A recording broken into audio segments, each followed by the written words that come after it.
কংসাবতী নদীর পাশে একটা সুন্দর ছোট্ট পাহাড়, শালমহুয়ার জঙ্গলে ঘেরা বাঁকুড়ার সারেঙ্গার বর্দি পাহাড়তলিতে প্রাকৃতিক সৌন্দর্য উপভোগের সঙ্গে সূর্যাস্ত দেখতে অনেকেই আসেন।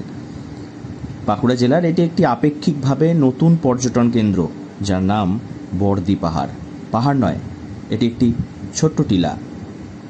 বাঁকুড়া থেকে রায়পুরের রাস্তার পাশে পিরড়গাড়ি মোড়, সেখান থেকে খাতড়া যাওয়ার রাস্তায় 6 কিলোমিটার দূরে চুয়াগাড়া মোড়। ওই মোড় থেকে 4 কিলোমিটার গেলেই পাওয়া যাবে নেতুরপুর পঞ্চায়েতের কালাপাথর গ্রাম লাগোয়া বর্দি পাহাড়। তার কোল ঘেঁষে বয়ে চলেছে কংসাবতী নদী। নদীর জল পরিষ্কার এবং নদীর পাড়ের বালি যেন গোয়ার বিচের একটা ক্ষুদ্র সংস্করণ।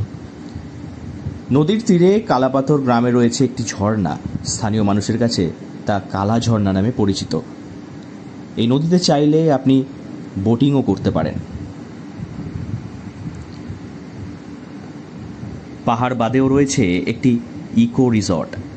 এই ইকো রিসর্টটিতে রয়েছে সব রকমের ব্যবস্থা, থাকা, খাওয়া, বাচ্চাদের জন্য পার্ক, প্রিয় মানুষের সঙ্গে হাঁটার জন্য সুন্দর রোম্যান্টিক রাস্তা। মূলত পাহাড় নদী ছাড়াও এই ইকো রিসর্টটি হচ্ছে একটি মূল আকর্ষণের জায়গা। মানুষের ভিড় দেখা যায় বিভিন্ন ঋতুতে, বিশেষ করে শীত ঋতু এবং বর্ষাকালে তো ভিড় খুবই চোখে পড়ে। বর্ষা ঢুকেছে।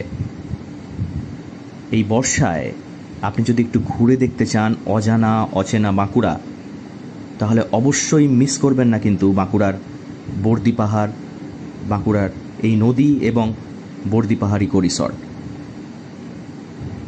বাঁকুড়া থেকে নীলাঞ্জন ব্যানার্জির রিপোর্ট, লোকাল 18 বাংলা।